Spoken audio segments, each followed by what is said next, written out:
feel like we are losing focus on the value that student athletes have beyond the pro career, that we're not looking at. There's a lot of kids who are benefiting from being student athletes that will never play pro. Right. How can we uplift those kids and continue to shine a light?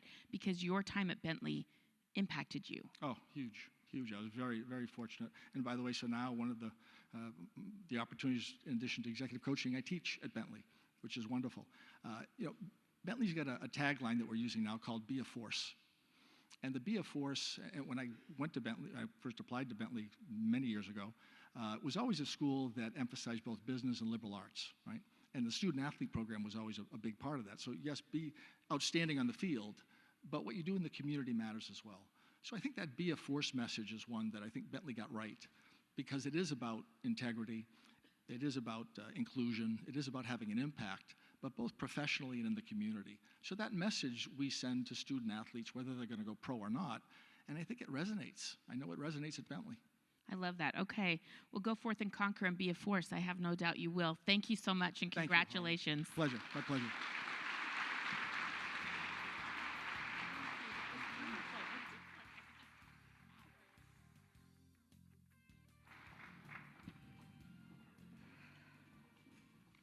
Wow, that helped me. Work-life integration. I'll be working on that the rest of the afternoon. Okay, we are going to take a short break in the induction celebration to honor this year's Dick Enberg Award winner.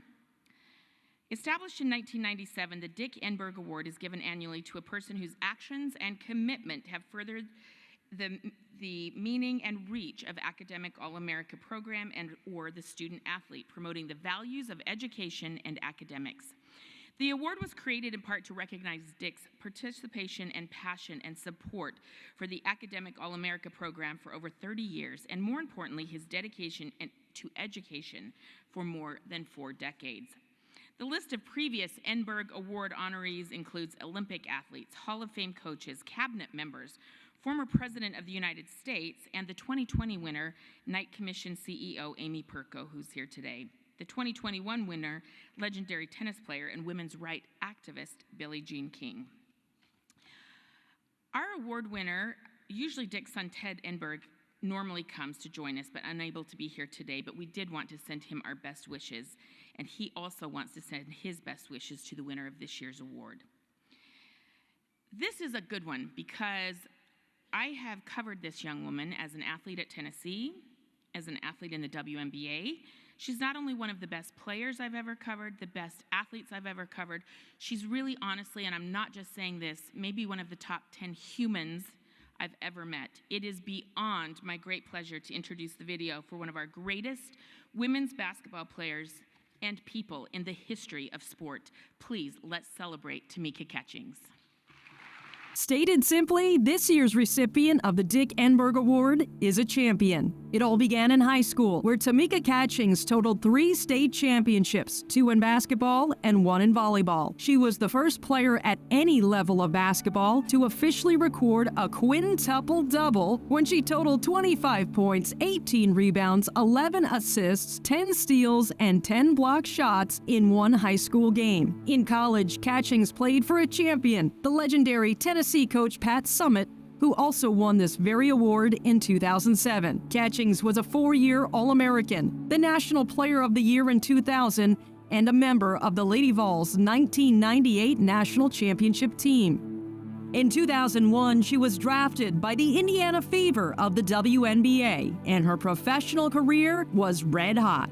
Just a few of her accolades include WNBA Most Valuable Player, 10-time All-Star, 5-time Defensive Player of the Year, 3-time Sportsmanship Award winner, and she was MVP of the 2012 Finals when the Fever took home the championship trophy. On the international stage, she was a member of 4 United States Olympic teams, all of which took home gold medals. Catchings has been elected to the Basketball Hall of Fame and the Women's Basketball Hall of Fame. Her jersey is retired at the University of Tennessee and by the Indiana Fever, and she was named to the WNBA 25th anniversary team. In addition to her athletic exploits, Catchings is a champion in the community. Her philanthropic work for her Catch the Stars Foundation empowers disadvantaged youth to achieve their dreams by providing goal-setting programs that promote fitness, literacy, and youth development. Her efforts through Catch the Stars have touched the lives of thousands of young people. From high school to college to the WNBA to international basketball and to the community, Tamika Catchings has been a champion in every endeavor. Tamika, I told you where we were going to go on this call. First off, I was going to ask a couple of warm-up questions, but C and her team have got lots of questions for you. But my only one, and you know what I'm going to ask, so it's not going to surprise you, is you reflect back on Tennessee. On the line here, we've got freshmen, sophomore, juniors, seniors, and grad students. We've got them all. But I didn't know if you would start us off with maybe just a key memory from each year, because they're all different, right? They're all different, and we'll just warm it up with there, and you can take it in whatever direction you want to go. Awesome. Well, first off, thank you, Rick, for having me. Super excited to be on the call with you ladies. And I know you guys are doing some amazing things. So thank you, Coach, for letting me intrude for a little bit of time. But oh my gosh, to even go back and think about every single year. So Rick kind of gave you a little bit of background. I actually did 2 years of high school up in Chicago. I went to Stevenson High School, and then my mom and dad are divorced. So my mom and I moved down to Duncanville, Texas, my junior and senior year of high school. And crazy enough, we went, where did we go? We went 40-0 in high school with basketball and won the championship. Then I get to Tennessee. So thinking about freshman year, right? Like my dream was to go to University of Tennessee since 8th grade. Just to be able to get recruited by Pat and all of that. Like in 8th grade, I saw her and I'm like, that's what I want to do. That's where I want to go. I want to play for this lady. As crazy as she might look on the sideline, like that is it. And started getting recruited by them a little bit after that and committed my junior year of high school. But going to University of Tennessee, we went 39-0 my freshman year. So I like 40-0 from high school, 39-0. Like literally, I'm like, oh my gosh, if this is how it's gonna be for the rest of college, like I am in for the ride of my life. So freshman year, I don't really remember other than it's like this was absolutely amazing. Sophomore year, my first loss was here. I live in Indianapolis, or my first loss in college was at Purdue University. So I'm not a fan of Purdue at all. My nephew had committed to go there, and I was like, I don't think I will ever be able to wear that. So I went and bought a gold sweatshirt from Target to kind of, at least I got the colors. And thank God he ended up going somewhere else. But needless to say, that was the first loss. And so sophomore year was a lot different. I think after that, it was kind of like, I remember going into the locker room and we were just like, you're coming off of undefeated season, trying to figure out where you fit in. Like, this is a dream come true being here at this university, and then basketball going as well as it went. So honestly, sophomore year for me was more of like finding myself. After the loss, we were devastated, and I just remember we were crying. It was like early on in the season, so it wasn't like we were halfway or at the end of the season. It was early, and honestly, my faith has always been a huge part of who I am. But when I went to college early on, as most African American families, like if you don't go to church, you don't get to do anything. You don't participate in anything. You can't do nothing. And so I remember when I got to college, I was like, yes. I get to make my own decisions. I don't have to go to church. Even if I don't go, I'm still going to practice. I still get to play in games. I still get to do whatever I want. And then we go undefeated, right? But my sophomore year is when I recommitted myself to Christ. And I remember getting involved in FCA and, finding myself. So I feel like sophomore year was really about finding myself off the court, and then even on the court. Pat, just who she was, she always would stress the importance of, we're going to be great in the classroom. We're going to be great in the community. Obviously, we're going to be great on the court. But at the end of the day, when all of this is done, the most important part for her was that we're going to be great people. And, you can win games, you can lose games, all of that, but that does not define who you are as a person. If you have the right principles and and the right character, and you carry yourself the way that you know and that you should carry yourself. Um, Sophomore year, so that was sophomore year. Unfortunately, I think we got to the Elite Eight. We lost to Duke in the Elite Eight, and I'm not very good at remembering stats and remembering all of that. So it could be Elite Eight, it could be Sweet 16. I don't know. Y'all can figure it out if you're interested. All of that, right? And then so I played my first 2 years with Shamika Holdclaw and KJ Kelly Jolly Harper, and then junior year, like we became captain, right? So you go from being kind of like freshman, getting acclimated, sophomore, learning yourself. You have two amazing leaders in front of you, and then junior and senior year, you roll into a leadership role. So how many of you guys? Who are the captains on this call? So we got Brooke and Cassidy. Yeah. So having to make that transition and really like, okay, I've always been one that I lead by my action, not necessarily my voice. Especially when I was younger, because I was still learning how to be confident, still learning, what I need to bring to the team and how to bring it in the right ways, right? So I feel like junior year was that. We came in at the 5-4 with the freshmen, Ace Clement, Samika Randall, Teresa Jeter, and myself, and so like we became those leaders in that year. Didn't don't remember when we lost because I didn't win another championship throughout college. But I remember senior year, I tore my ACL. My senior year, Martin Luther King Jr. Day. So a couple of months before the WNBA draft, the WNBA started my freshman year in college. So it's kind of like 3 years, 4 years. I'm graduating. I'm going straight to the league, right? This is the plan. This is what it's supposed to be. And I have a season-ending injury, and I'm sure all of us can account whether you sprained an ankle, whether you whatever. If you've had to miss a game, you understand, like, gosh. But to end your senior year and know, like, all right, I don't know if I'm going to make it to the next level. I don't know if I'm going to have an opportunity to reach my dreams and goals because of the setback. And I really leaned into my faith. My teammates were amazing. The people in our community absolutely amazing. And thankfully, I got drafted here to Indianapolis to the Indiana Fever in 2001. And not to say that it's all been like high, like lovey-dovey and everything's been great. And there's been a lot of highs and lows even throughout that process. But I feel like every single year, as I look back now, every single year I learned something about myself. And I think even for each of you, like realizing when you come in as a freshman, you're just trying to learn the system, right? Let me just learn what's going on. I'm leaving my house. I'm trying to figure out life. I got school. I got this. My parents are on my back to make sure I get my homework done. Now I'm an adult and I'm trying to learn how to live.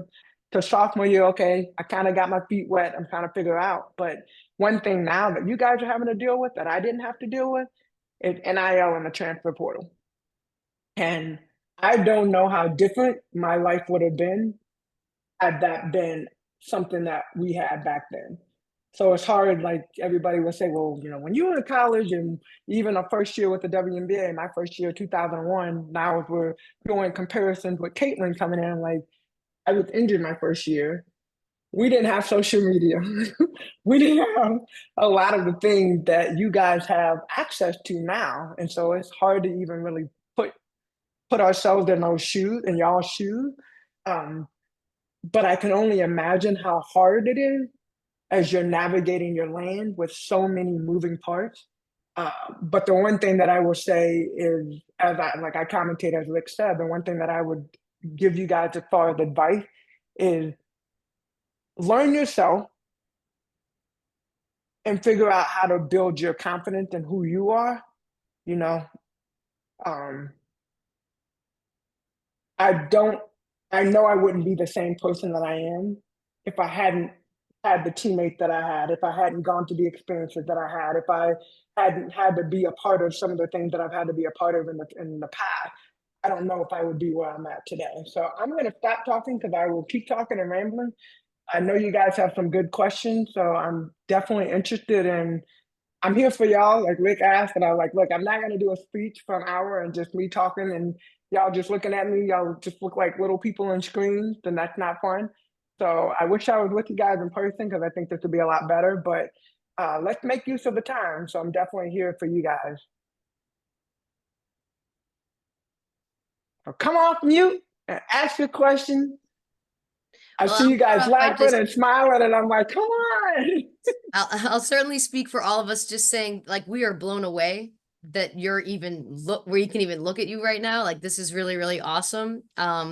These are some of the most hardworking, dedicated student athletes that I've ever coached. I think Bentley in general, you know, we really produce such awesome people first, and just dedicated, passionate, um, humans that just have great integrity and character. And so the fact that we get to be talking from someone who I think that I hold, and I know I speak for everybody, and they didn't grow up watching you the way that the coaching staff did, but I think everything that they've soaked up learning about you is, we are so blessed to have you on this call today, and we're so lucky to be listening to someone whose character and overall integrity and just who you are as a human is most special. You know, the accolades are amazing, and it's fun to watch and watch your highlights, but who you are as a person is really why this is just a dream come true for all of us. And I think that's really what we're all about at Bentley. So just thank you from all of us before I open it up to the ladies. Thank you.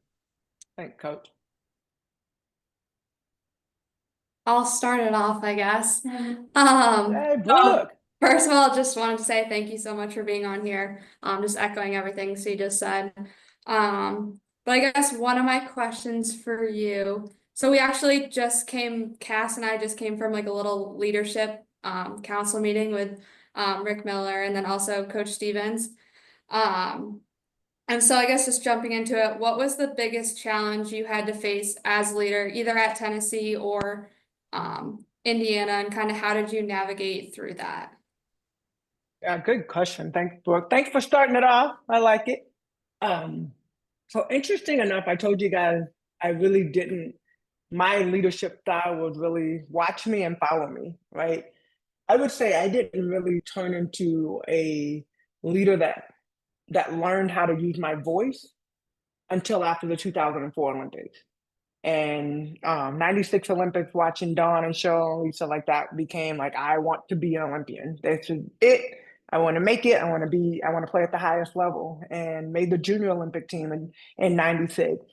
Made the 2002 Senior Olympic World Championship team. And in 2004, we got to go to Athens for the Olympics. And even through that point, so from 2002 at that point to 2004, trying to learn myself, like we weren't really good as a team. And I'm coming in as this rookie, coming from a winning program, winning in a lot of things. And then you get to a place where it's like, oh my gosh, like we're not winning like we did it in college. And how do you put yourself, and I'm young, right? I'm a rookie coming in and I have all of these older players, some players have kids. And, when you get to the WNBA, it is what it is. You have some that are rookies. Caitlin's 22 years old, all the way to, players that have kids and husbands and wives and babies and, all of that, right? So you're just trying to figure it out. And 2004, after the Olympics, Dawn was who I watched. Like Dawn Staley was our captain, and how she was able to talk to Cheryl and talk to Lisa and talk to me and talk to, Tina and all of the players all down the line. I was like, man, I've got to figure out how to use my voice, and not to demand and not to get on my teammates from a standpoint of authority, but more like as a leader for this team. We will never win unless I step into a role that can help our team win. And I think you get to losing so much, one. Two, my teammates were looking for me to speak. And I had to have, this goes back to the confidence of being able to use my voice. And I didn't tell you guys this, but I was born with a hearing disability. So I wear a hearing aid. So I wear a hearing aid, born with a hearing disability, and I have a speech impediment.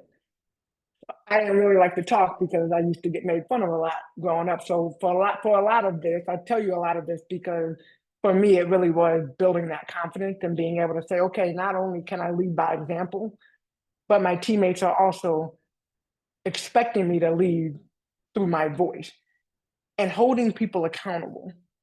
I'm so tired, and I got tired of really fast of people saying my bad. My bad does nothing.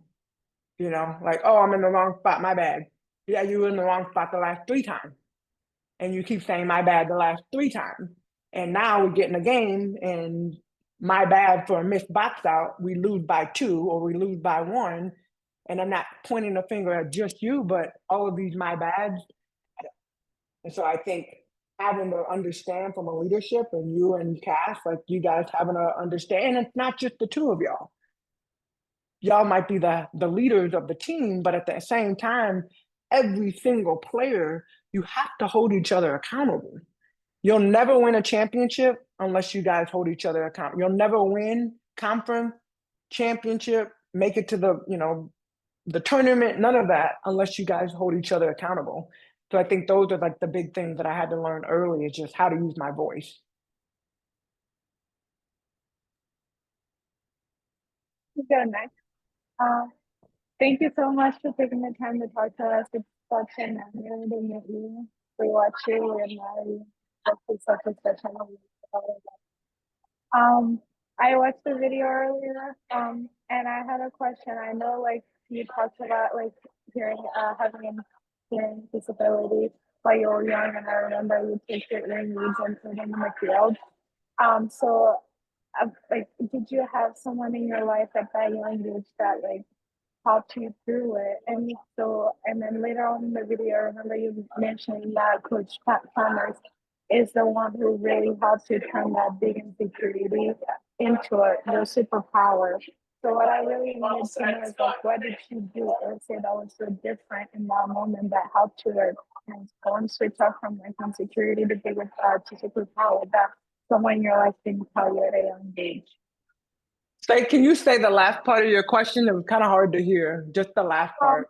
Yeah, I was saying, like, what was it that Coach Pat Summers told you, or did, that helped you turn such a big insecurity into your superpower that someone in your life didn't tell you at a young age?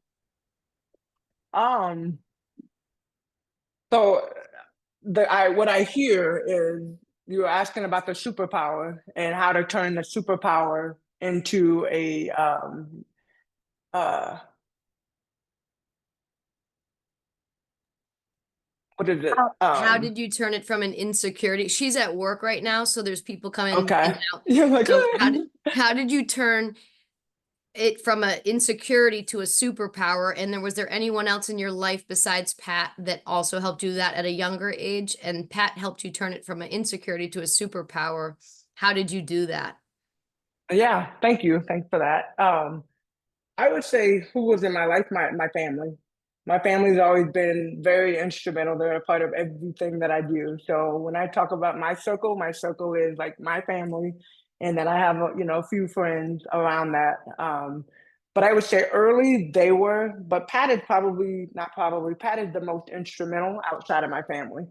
I did throw my hearing aids away when I was in second grade, and went from second grade all the way into my freshman year in college without them. And I remember, Pat, like having the conversation with Pat, you guys saw the video. So having the conversation with Pat, and even at that point, I was so insecure, more so because it's like, okay, people are like, why didn't you tell me? And I was like, that's kind of an awkward conversation. Hi, I'm Tamika. I have a hearing disability. Not that I can't understand you, but like you're going into this whole drawn out conversation. But even after that, it took me years to get comfortable with who I was. And I still feel like I turned down a lot of opportunities because of my fear of what I didn't have. And so now when I do a lot of speaking, and one thing I always talk about is maximize the opportunities that come your way. Not all of you guys are going to make it to the next level from a basketball standpoint. Hey, I don't know how many of you guys want to make it to the next level in basketball. But even as you're going through these different levels, the opportunities that you have where you're at. When I retired in 2016, I made a pact to myself, and I was like, you know what? I'm not going to turn down any opportunity. But then I found myself doubting who I was and what I was capable of doing. So I almost didn't do commentating and ESPN because when they asked me, I was nervous about how it would sound. I was nervous, like, what if I, like even with Amanda asking the question, what if I don't hear my play by play? Or what if I stumble on my words? Or what if I can't do this? Or what if I can't? And I almost didn't take that job. But I'm so thankful I did because I started watching a lot of film on players. Then I got asked to do the USA junior team and having to recruit and scout players. And I'm like, I don't want to be a coach. I don't want to be a coach. And they're like, that's exactly why we want you, because you don't want to coach, but you know the game, you know the players, you know what it takes to be successful. All right, we'll roll with it, right? So I did that and got into that. So I'm commentating, and now I'm on the USA team and picking. Well, next thing you know, they asked me to be the VP of basketball for the Indiana Fever, and I'm like, oh, right, well, this is cool, right? You're growing in your role. Next thing you know, they asked me to be the general manager, and I'm like, whoa. So because I took the first opportunity and doing commentating, I learned how to study the players. I learned how to watch the game. You learn, tendencies and what it takes and how you can tell young people's work ethic. Like it's not always about your skill, but it's your work ethic. I am huge on attitude. I watch when players come off the floor. Do they shake their teammate's hand? Do they stop by the coach? Do they stand? Do they go all the way to the end of the bench? Do they go into the hallway?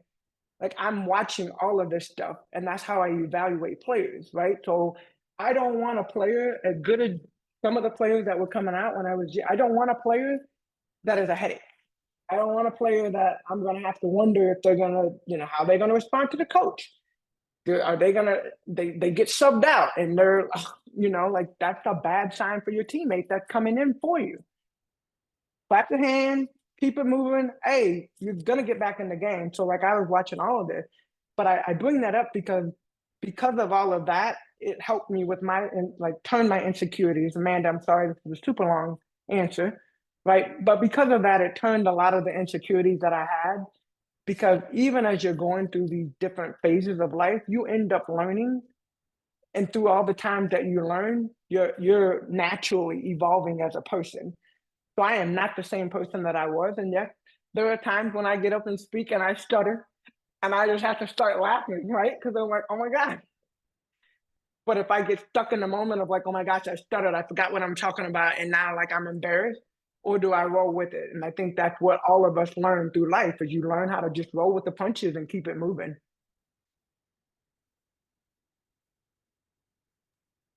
You can take the next Naya, how question. you doing down there? How you doing, Naya? I'm doing good. I can ask my question now. Um, Okay. so you won multiple high school championships, you won a collegiate national championship, WNBA championship. What is one thing that you needed or one thing you've done as a player to be a winner at all three levels that somebody who doesn't play basketball may be a little surprised to hear? Ooh, one thing that I haven't done. How many of you guys have written down your goals for the season?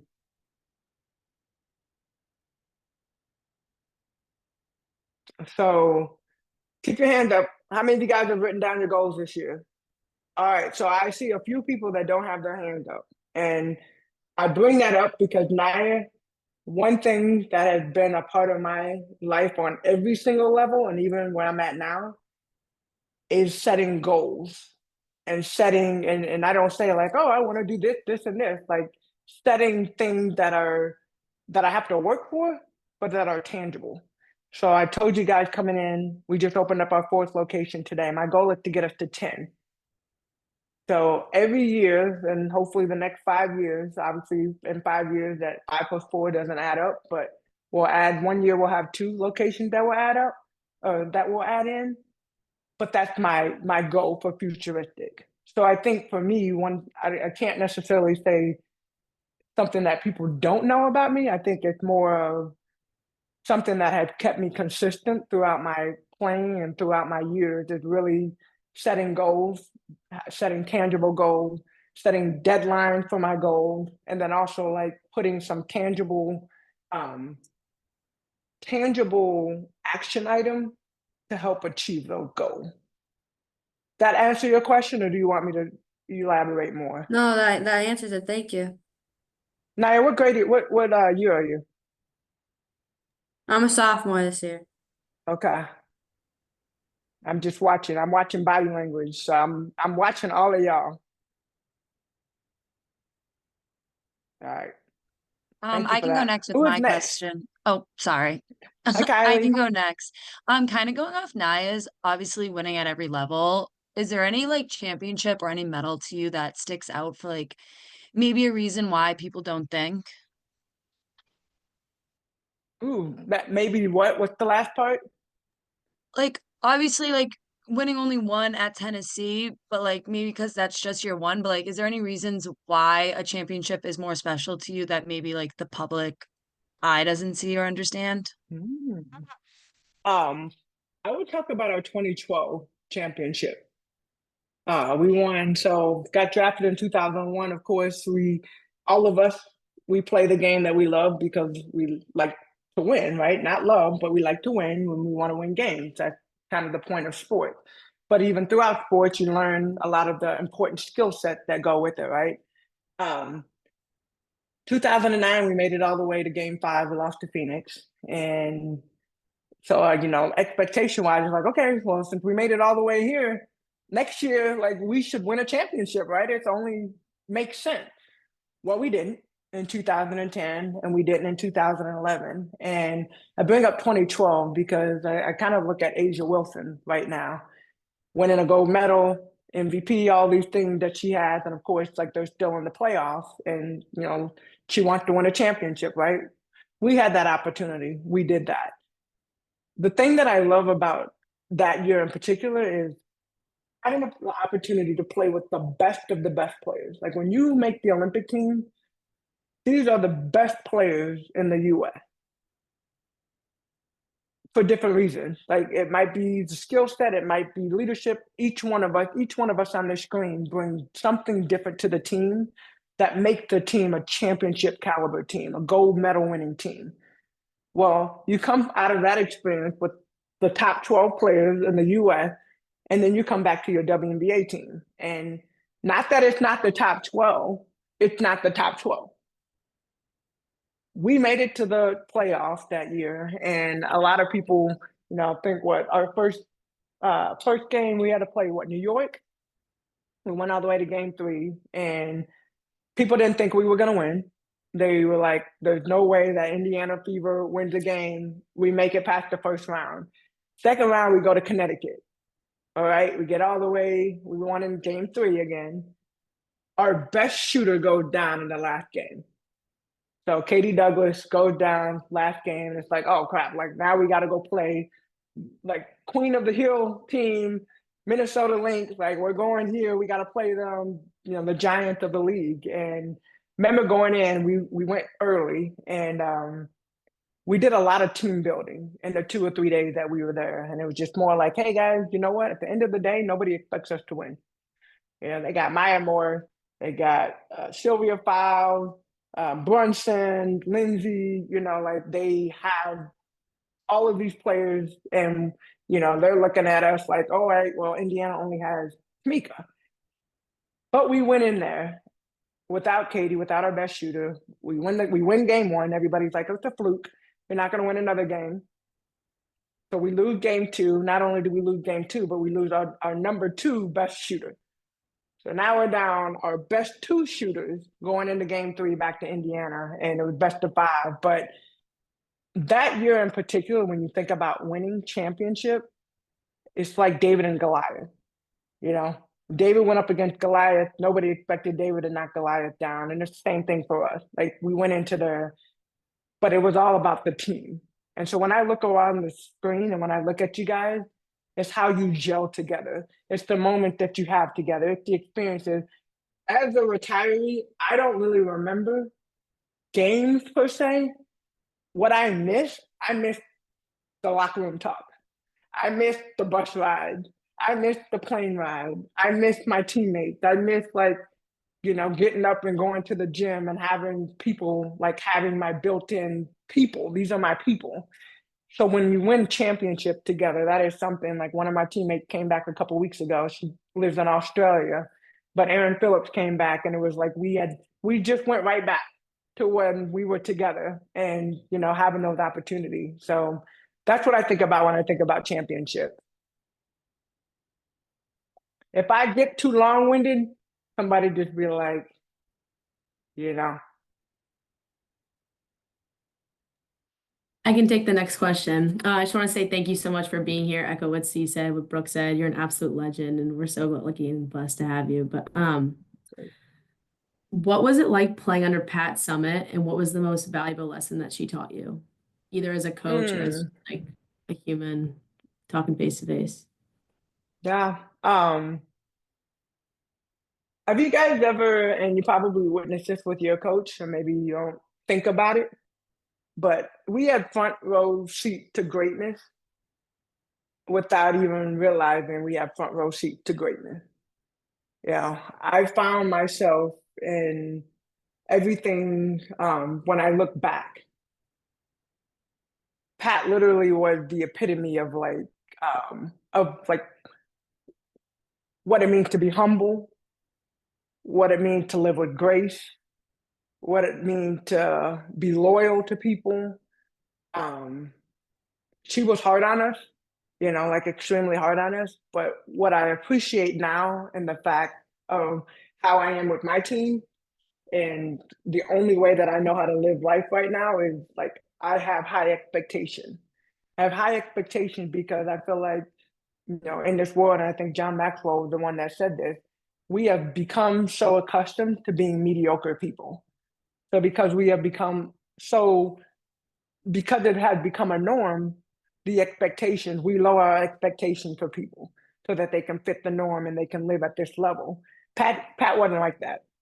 Every single day, her demands and her expectation of what we were going to do on the court, and I said this earlier, what we were going to do on the court, what we were going to do off the court, what we were going to do in the classroom. We sat in the first 3 rows of the classroom. Nobody sat in the back. Obviously, there's no sleeping. Obviously, you had to be on time. You had to get good grades. And even from that, A's and B's were really what it was. Anything below a B, you're kind of in, we're already in study hall, but you're in study hall for longer hours.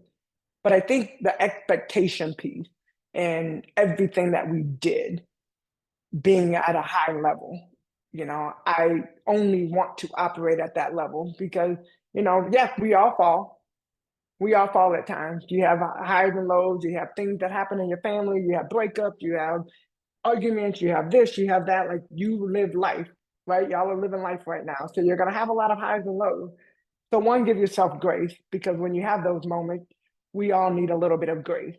But then two, what does it take to get beyond that and to push yourself to another level so that you can live at a level up here and not become accustomed to living here? Because as female athletes, we don't know how to live here. So sometimes you might not have somebody to push you all the way up here, but that's where the inner drive comes from and being able to push yourself. Hi, my name is Michaela. This is kind of like a turn. I wanted to ask more about like the work that you do for overlooked communities. How did you like get into that? Kind of a two-part question. One, how did you get into that? And also, are you any closer to like building that gym slash wellness center? Oh, yeah. You're talking about the MLK, the community center that we're looking at, the wellness center? Yeah. Oh, how many of you guys, have any of you been to Indianapolis? Maybe.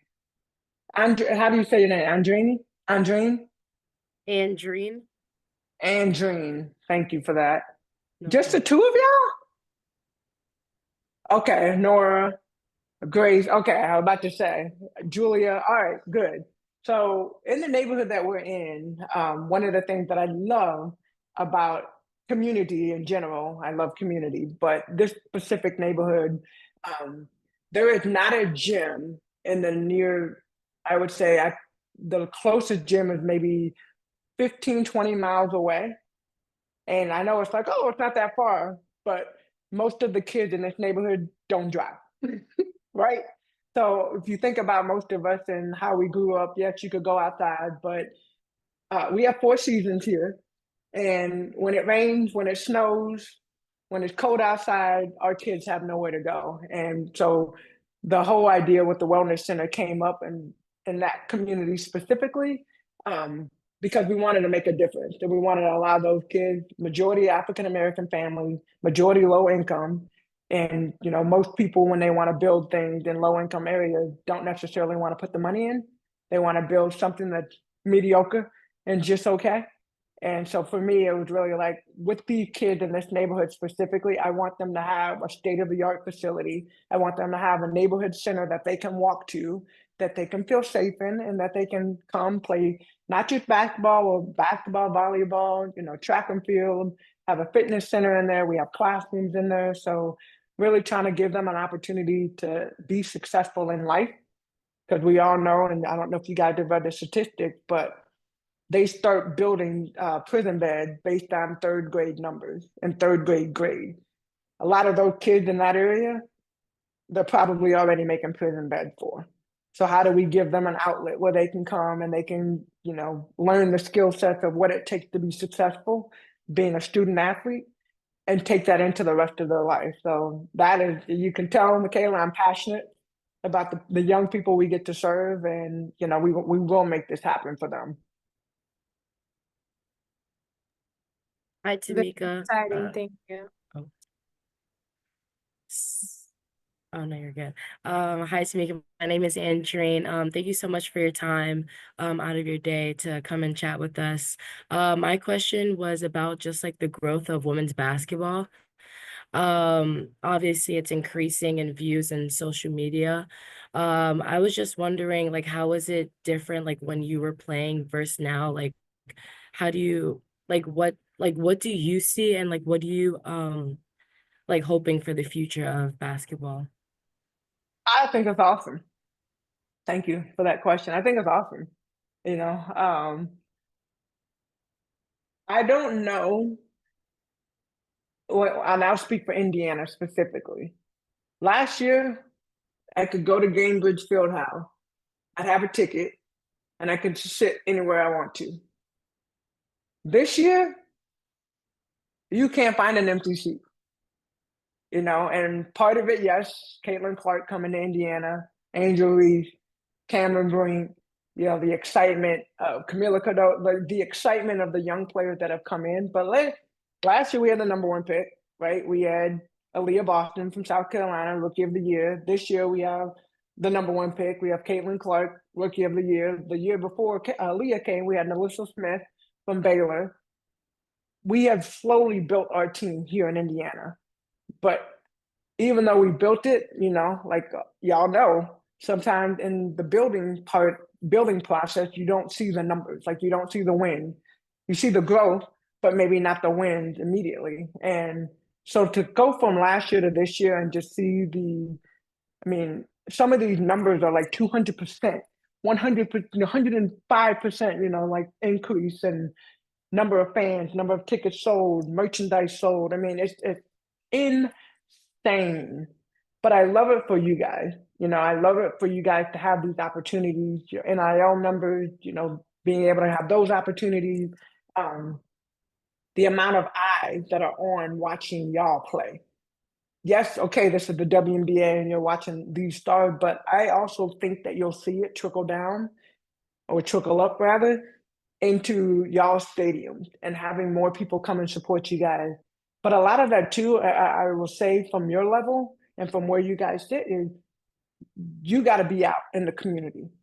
You gotta show your face. Nobody's gonna come. I think somebody said, well, nobody's gonna come if you're losing games. Well, I would tell you this, the first year that I was here and we were really bad, I was everywhere. I was everywhere in the community. So those people came to the games because they wanted to support what we were doing in the community. So not all your fans are built on wins and losses. A lot of your fans are on how do you relate to your fans? Do you sign autographs? Somebody's going to come and ask you for an autograph. Are you going to stop and give them an autograph? Even to this day, when somebody comes in, you might be rushing somewhere and like, oh man, I gotta go. It takes 2 seconds to sign an autograph. Hey, hope you have a great day. Thank you for stopping. God bless you. Bye. So really trying to have those. So I think that all of this energy add to the game. But I'm going to throw a question to you guys, and you don't have to answer, but think about it. How do you individually take advantage of this period of time with basketball being at such a high level and the growth and the interest? How do you take advantage of this time to help you for your team and help you for your future? Because if you don't take advantage of this time now, you're going to miss the moment. And then next thing you know, you're going to graduate and you're going to move on to whatever you move on to and never have taken advantage of the moment that you're in right now. So write that question down, think about it for yourself, and you guys can talk about it with your team. But really, like, as a team, what are you going to do to take advantage of these moments? As an individual or part of the team, what are you going to do to maximize what you have and what you can during this time? Hi, Tamika. Thank you for speaking with us today. We appreciate it. My question's about like culture, and something we preach a lot is like being a culture keeper and doing things like the Bentley way and like continuing the success for the future when we leave. And I was just wondering if you could share a moment, like particularly like at Tennessee, when team culture played a pivotal role in your success or overcoming adversity in any way. Yeah, let me ask you this. What is the Bentley way? One thing we always say is do everything how we do anything. Yeah.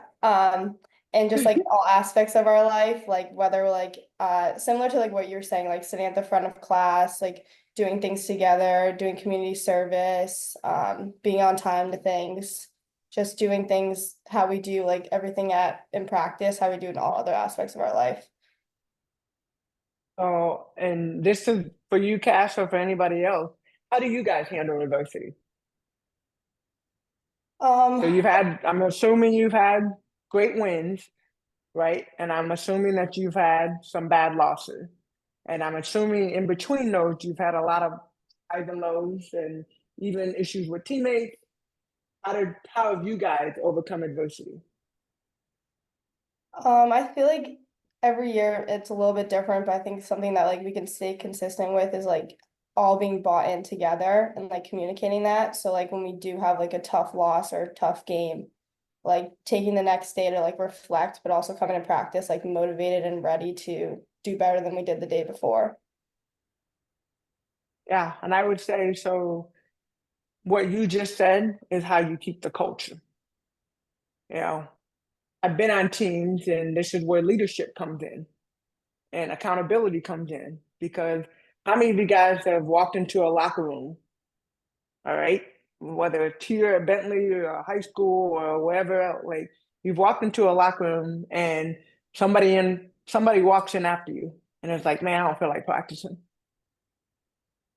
And then another person comes in after that and is like, you hear the first person that just said, I don't feel like practicing either.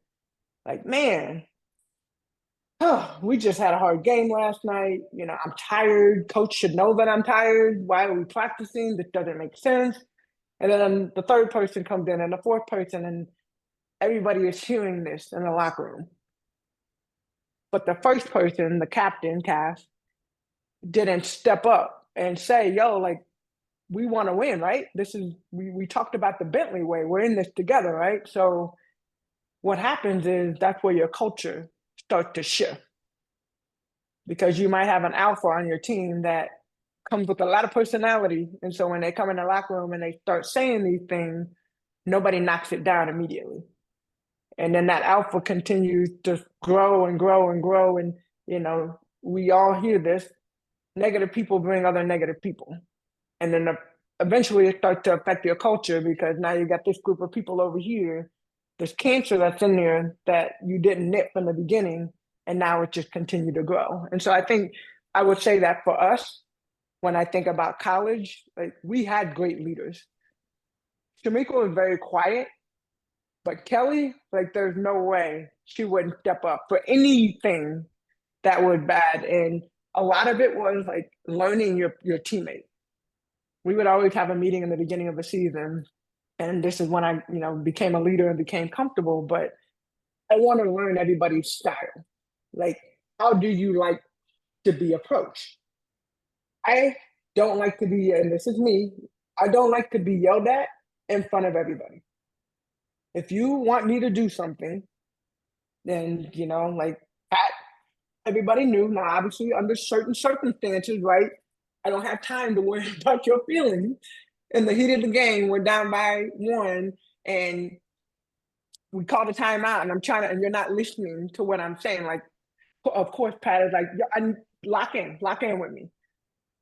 But in situations, in practice, and in certain situations, something happens on the floor. I don't need Naya, I don't need Amanda, I don't need Brooke to come at me in front of everybody and be like, yo, you need to do that. Now, if you pull me to the side and say, hey, Kat, next time you come down the floor, like, I need you to be in this position. All right, I got you.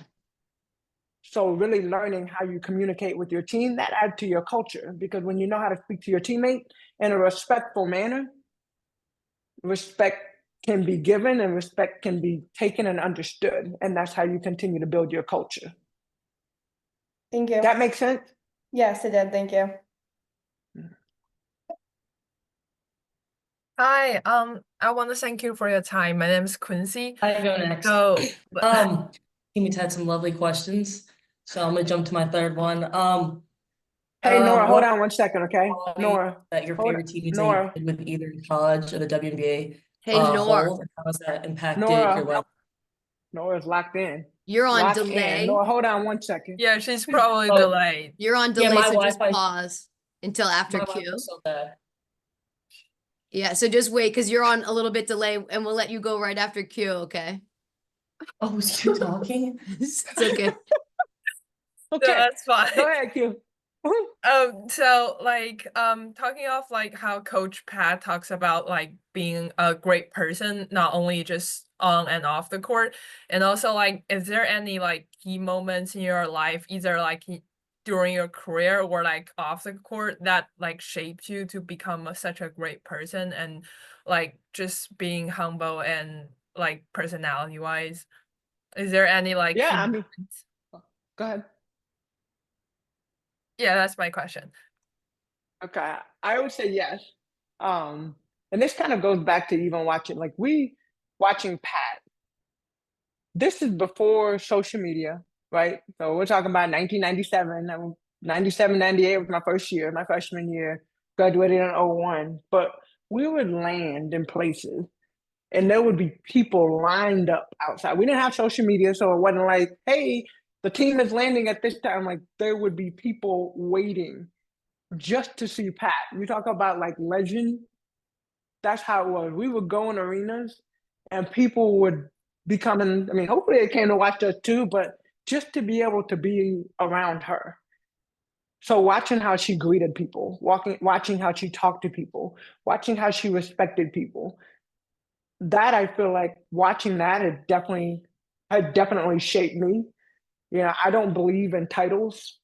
I obviously understand there's roles in certain organizations and different things like that. But one team that I spoke with here in Indy, one of the questions that came out, which is so random, she was like, "Who's the most famous person you have on your phone?" And I was like, I had to think about it. I'm like, honestly, I don't know, because I don't look at famous people as famous people. Like, I look at people as people. And when you start putting them in these categories, then like your expectation of the things, like, I expect you to act like this and I expect you to do that, like it just dilutes you, I think. So I live my life kind of like Pat. Like, I try to be humble. I try to, make sure that I treat everybody with respect. I try to make sure, like, when I'm in certain situations, that everybody is comfortable. Team and the whole process and concept of team, as we all are on, just trying to make sure that we always have that and keep that in. I always try to keep that at the top of my mind. Thank you. Thank you, Q. All right, Nora. All right, sorry I'm about ready that. for you. Yeah, I'm gonna use Brooks' computer right now. My question is, what qualities do some of your favorite teammates that you played with either in college or the WNBA hold, and how does that still impact you to this day? Say that again. Sorry, Nora. Sorry. What qualities do some of your favorite teammates that you've played with either in college or the WNBA hold, and how has that impacted you still to this day? Qualities. My favorite teammate was oh my gosh, her name like literally was on the top of my head and it just blanked. She was my backup early on in my career, for my first 2, 3 years. I played pretty much 38.5 minutes per game, if not 40 minutes a game. Which means what? How many how much time did she play? If I played 38.5 to 40 minutes a game, how much time did she play? 0 to 1.5. Every single day. When I would be in the gym early, she'd be in the gym early. When I would stay at the gym late, she would stay in the gym late. When I wasn't playing well, she would be in my ear. Come on, Cash, we talked about this. Come on, man, like I need you. She pushed me in practice every single day. I would say that's probably one of the hardest cuts. You know, in the WNBA, we may cut to make the team. You only get 12 players, up to 12 players. When they cut her, like I was devastated. It wasn't because of the time she played, but it was her impact on me off the court. Like this, when you talk about skills, you have to be selfless, but you have to, as a player, you have to go all out. You have to make sure you're committed to the team. You're committed to getting your work in no matter what, and that's what she was. She was just a great person, you know. So I think about that, and when I think about like just skills and qualities you have to have, like the number one thing that popped out is selflessness. You can't be worried about how much time. And I will say this: my last Olympic Games that I played in 2016, I didn't play a lot, and I struggled, right? Because I'm like, okay, I know this is my last game. I know I'm not like if I wanted to play a couple more years, I probably could, but I've chosen to say that this is the end of my career, and I'm barely getting any minutes in the game. But when I go in, you will never even know. If he put me in there for 30 seconds, I have 3 steals, a couple blocks, a whole bunch of deflections. Like I'm going haywire just to make an impact for however many minutes, however many seconds I get in the game. So when they pull me out, it's like, why did you pull her out? But at the end of the day, it's like, look, I know I'm going in and I'm giving everything that I have. Dawn was my assistant coach. So on the off days, like when the team would take an off days, I was at the other, like we were on a ship. I was at the other ship lifting, getting lifts in with the guys. Dawn would go to the gym. Dawn and Ohima, who's now the general man or the president for the Golden State team, we would be in the gym getting shots, getting workouts in. So yes, you might not get the minutes or the tick that you think you need to, that you deserve to get. What are you doing to get yourself better? So that's what I think about as a quality and a skill of a good teammate. Whether you're the best, whether I was the best player or whether I was the one that was coming off the last person coming off the bench, my consistency to getting better every single day never changed. And so I think that's important to think about because there's a lot of people on here, and I know not everybody is getting the minutes that they probably think they deserve or want to get. Are you putting in the extra work? And hey, by the way, you might put in the extra work and still not get the minutes. But when your number is called and you haven't done the work and it shows, the only person you have to blame is yourself. Don't blame the coach. Blame yourself. So I didn't mean to go on a lecture there. Hey, Tamika, I want to be mindful of time, and I know there's a bunch more questions, but I also know we're getting to the top of the hour, and I know that you might need to take a deep breath before you jump onto that NBA Zoom, because I know you go from one to another. So I'm going to cut a little short by a minute or two and just take a deep breath and just sit in gratitude. Thank you. Because this has been amazing. Thank you. And I hope that if you guys get close to Indiana, let me know. Hopefully I'll be able to come check you guys out. But I really do. I hope that you guys have a really good year. Work hard, I mean, I know your coaches tell you that all the time, but enjoy this moment in your life. That is one thing you guys, people are like, oh, I can't wait till I graduate. Oh, I can't wait to this, but do. And take advantage of the people that you have in your circle. Like, I still go back to Tennessee. I love going back to Tennessee. I love my people, even though some people are not there anymore, but now I have new people, you know. But take advantage of this time. If there are things that you guys are thinking about, like one day I want to do this, or one day I want to do that. I love working with kids. I want to be a doctor. I want to be a lawyer, whatever it is. Do it while you're in college. See if you can get a one-day internship. See if you can shadow somebody. Like, use the people that you have in your circle, because unfortunately, once you graduate, yeah, you'll still have the circle, but the connects and the contact that you have right now, networking is so important. The connects and the contact that you make right now in the next 4 years, those will be the people that you stay in contact with for a lifetime. So don't take this moment, especially being at Bentley, do not take this moment for granted, and take advantage of every opportunity that you can while you're still there. Thank you, Tamika. Thank you, guys. Thank you. Thank you. Thank you so much. you. Thank you. Thank you. Thank y'all